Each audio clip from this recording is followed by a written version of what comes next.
Θα μιλήσουμε για αυτό το λόγο με τον Χρήστο τον Παπαδέα από την πρωτοβουλία των συνταξιούχων, ο οποίος βρίσκεται στην άλλη άκρη της τηλεφωνικής γραμμής. Γεια σου, Χρήστο. Καλημέρα, Γιώργη. Θα ήθελα να μου κάνεις ένα πρώτο σχόλιο. Είναι ψίχουλα, γιατί ακούγεται, βλέπεις, έχει αρχίσει κυβερνητική προπαγάνδα και λέει καλά, τι ωραία, 13η σύνταξη κτλ. Όχι μόνο είναι ψίχουλα. Είναι μια κίνηση με πολλαπλές στοχεύσεις. Καταρχάς είναι ένα πυροτέχνημα. Απ' την άλλη μεριά... Με το δεδομένο ότι έχει αρπάξει τόσα εκατομμύρια ευρώ τόσα χρόνια από τους συνταξιούχους, έτσι. Τα ίδια τα νούμερα δηλαδή επιβεβαιώνουν ότι πρόκειται για ψίχουλα. Αλλά έχει σημασία να δούμε τις στοχεύσεις, διότι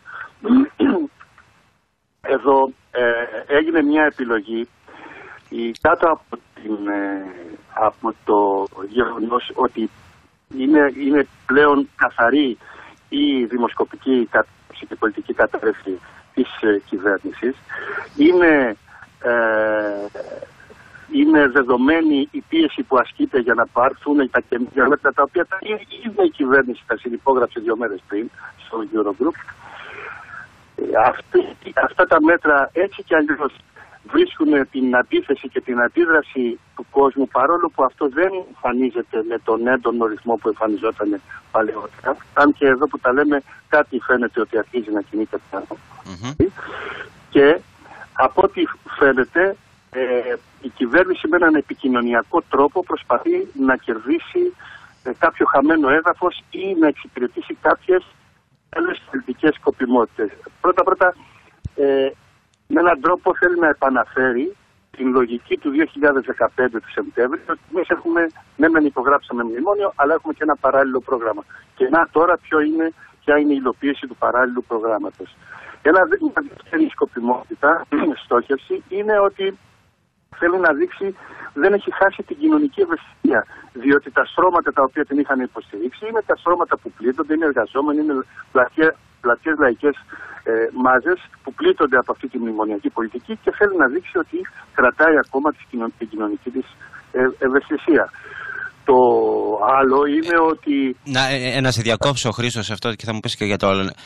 Δείγμα το ότι δεν πρόκειται για κοινωνική ευαισθησία της κυβέρνησης είναι και αυτό που είπε στο διάγγελμά του ο Πρωθυπουργός, ότι τη συμφωνία μας, δηλαδή το μνημόνιο με τους εταίρους μας, θα την τηρήσουμε στο εκαίρι. Και ως γνωστόν, μνημόνιο και κοινωνική πολιτική δεν γίνεται. Έτσι.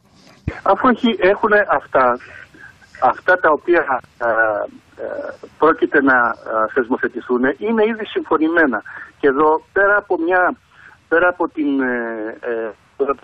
από τα μέτρα τα οποία πρόκειται να πάρθουν με έναν τρόπο, ας το πούμε έτσι, ότι διαπραγματεύσιμο, είναι θεσμοθετημένα και η Ευρωπαϊκή Ένωση πάρει τέτοια μέτρα που δεν σε αφήνει να κάνεις ρούπι από αυτά που έχεις συμφωνήσει.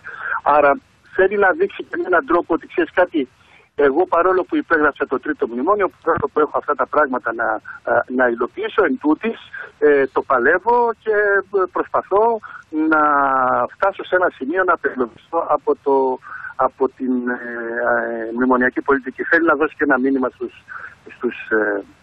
προφανώς ένα μήνυμα στους πολίτες ότι εδώ κάτι πρέπει να κάνετε, διότι η επιλογή είναι ή θα μου δώσετε λίγο περιθώριο, ας το πούμε, ανάσας, ή θα πάμε σε εκλογές. Υπάρχει και ένα έτσι στην άκρη, ας το πούμε, ένα εκβιαστικό κατά κάποιο τρόπο, μια αιχμή, μια εκβιαστική. Προς τα πού εννοείς ότι είναι εκβιασμός? Προς το λαό? Γιατί προς τους δανειστές δεν νομίζω ότι πιάνει, γιατί είτε είναι ο Τσίπρας, είτε είναι ο Μητσοτάκης, είτε είναι δεν ξέρω εγώ, ας πούμε, στην μια υπόθεση ο Λεβέντης, τα ίδια πράγματα θα κάνουν. Δεν πρόκειται να αλλάξει. Προσπαθεί να δείξει, να πιέσει τους δανειστές, να του δώσουν λίγο αέρα, να ανασάνει. Γιατί ακριβώς λόγω της εκλογικής του κατάρρευσης, της δημοσκοπικής του κατάρρευσης, δεν έχει περιθώριο να περάσει εύκολα τα μέτρα τα οποία τα έχει υπογράψει. Αυτό θέλω να πω. Και αν διαβάσουμε τώρα και από αυτά που παίζονται και στα διάφορα στα διάφορα μέσα ενημέρωσης και από δηλώσεις που κάνουν κυβερνητικά στελέχη, φαίνεται ότι στο πίσω μέρος του μυαλού μπορεί να σκέφτονται και την έξοδο διαφυγής. Ηρωική έξοδο δηλαδή. Ηρωική έξοδο, ναι. Πάντως για να πω σε αυτό που λες ότι ότι όσα εφαρμόζονται και όσα θα εφαρμοστούν στους βάρος των εργαζομένων και του συνταξιούχων, των άργων της νεολαίας, του λαού, ότι είναι θεσμοθετημένα και ότι θα φτάσουν μέχρι το τέλος, χαρακτηριστικός αυτού του πράγματος είναι και η δήλωση του επικεφαλής του ESM, του Klaus του Regling, ο οποίος σε συνέντευξή του στο Capital GR είπε ότι εάν συνεχιστούν οι μεταρρυθμίσεις, δηλαδή τα μνημόνια, τότε δεν θα χρειαστεί να κάνουμε τέταρτο μνημόνιο. Εάν δεν συνεχιστεί, είπε ο Ρέγκλινγκ, τότε θα πάμε και για τέταρτο μνημόνιο. Δηλαδή και άλλα μέτρα εις βάρος του λαού. Εντάξει, τώρα αυτό που υπογράφηκε στο Eurogroup στις 5 του μήνα, ουσιαστικά ένα μνημόνιο ήταν. Τέταρτο μνημόνιο ήταν. Ναι. Δεν ήταν. Τι θα πει δεν είναι ανάγκη να υπογράψουμε τέταρτο μνημόνιο. Εδώ συμφωνούν να έρθουν καινούργια μέτρα που στο 4,2 δις, τη μείωση του αφορολόγητου που θα αυξήσει την μείωση του εισοδήματος όλων των κατηγοριών. Τα 4,2 δις, όπως αποκάλυψε χθες ο Χουλιαράκης στη Βουλή, το δούνου του τα θέλει νομοθετημένα από τώρα. Από τώρα. Μιλάνε για μείωση, για περικοπή της προσωπικής διαφοράς. Δηλαδή τώρα εδώ, μιλήσαμε στην αρχή για ψίχουλα. Πρόκειται για τη μεγαλύτερη κοροϊδία και την απάντηση σε αυτό την έχει δώσει ο ίδιος ο Τσίπρας στο 2014, όταν ο Σαμαράς έδινε εκείνα τα πεζορήματα από το υποτιθέμενο πλεόνασμα. Το πλεόνασμα δηλαδή. Το κοινωνικό μέρισμα του Σαμαρά, λες τώρα. Ναι, το 2014. Ναι. Την απάντηση είχε δώσει ο ίδιος ο Τσίπρας, ότι πρόκειται για κρατική φιλανθρωπία. Εκεί έχουμε φτάσει. Να δίνουμε ένα επίδομα, εφάπαξ, ένα επίδομα ουσιαστικά είναι, με μια λογική να ενισχύσουμε τους χαμηλόμισθους, τους χαμηλοσυνταξιούχους, από τους οποίους είχαμε περικόψει πριν 2 μήνες το ΕΚΑΣ. Αν τα υπολογίσουμε το ΕΚΑΣ λοιπόν σε χρονιάτικη βάση, ας υπολογίσουμε όλες τις άλλες περικοπές που έχουν γίνει στους συνταξιούχους, πάνω από 50% μείωση των συντάξεων. Πρόσφατη είναι η παραπέρα μείωση των επικουρικών. Επίκειται καινούργια μείωση, αφού μέσα από τον προϋπολογισμό προβλέπεται μείωση των δαπανών των επικουρικών ταμείων κατά 240 εκατομμύρια, 47 εκατομμύρια. Πού θα βγουν αυτά τα νούμερα αν δεν γίνουν περικοπές?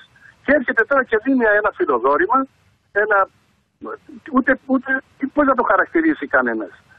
Μα δεν πρόκειται, αυτά τα πράγματα δεν πρόκειται να τα δεχτούν οι συνταξιούχοι, ούτε και ο υπόλοιπος εθνικός λαός. Δηλαδή, τι θα κάνετε δηλαδή, μιας και είπες δεν πρόκειται να τα δεχτούμε οι συνταξιούχοι, το συνταξιούχικό κίνημα, ποια είναι τα επόμενα βήματά του συνταξιούχικού κινήματος? Κοιτάξτε, την επόμενη 5η 15 του μήνα, το απόγευμα, 5 η ώρα, έχει μεγάλη πανελλαδική συγκέντρωση στα Προπήλαια. Εκεί θα δοθεί και η απάντηση. Όπως θυμόσαστε και την προηγούμενη φορά στις 3 του Νοέμβρη, δόθηκε η απάντηση με μια πολύ μεγάλη συγκέντρωση για την περίφημη επιστολή του Κατρούγκαλου. Δηλαδή η κυβέρνηση βρίσκεται σε μεγάλο αδιέξοδο. Προσπαθεί να βρει τρόπους για να κερδίσει επικοινωνιακά και όλα της έρχονται ανάποδα. Διότι δεν υπάρχει στρατηγική. Δεν μπορείς να κερδίσεις την υποστήριξη κοινωνικών της κοινωνίας υλοποιώντας αυτή την πολιτική. Ποια είναι λοιπόν, Χρήστο Παπαδέ, ποια είναι η λύση, όχι μόνο για τους ταξιούχους, για το λαό και για τους εργαζομένους για όλους αυτούς? Όποιος πιστεύει ότι με διάφορες προσπάθειες καλύτερης διαπραγμάτευσης ή τέλος πάντων να βρούμε μια εναλλακτική λύση μέσα σε αυτό το πλαίσιο της Ευρωζώνης, του ευρώ και τα έξω, δεν υπάρχει προοπτική, δεν υπάρχει λύση.